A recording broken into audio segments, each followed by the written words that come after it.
Battery চালিত autorickshaw নিষিদ্ধ চেয়ে বিক্ষোভে নেমেছেন প্যাডেল চালিত রিকশা চালকরা।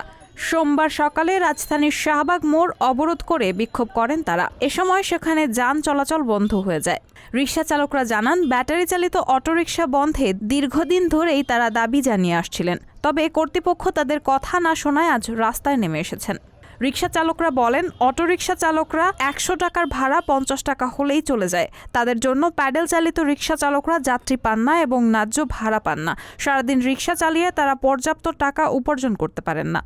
তারা আরও বলেন, অটোরিকশা চলার অনুমতি নেই ঢাকায়, তারপরও দেদারসে চলছে অটোরিকশা।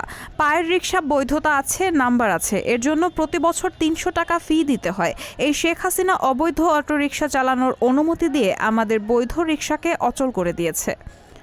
ঢাকা ও চট্টগ্রাম মহানগরে ব্যাটারি চালিত রিকশা বন্ধ করার জন্য ২০১৪ থেকে ২০২১ সাল পর্যন্ত ৭ বছরে মোট ৩ দফা নির্দেশনা দিয়েছেন হাইকোর্ট। সড়কে ব্যাটারি চালিত রিকশা সহ 3 হুইলার ও ইজি বাইক বন্ধ করতে নির্দেশ দেন হাইকোর্ট। আদেশে অটোরিকশার আমদানিও নিষিদ্ধ করা হয়।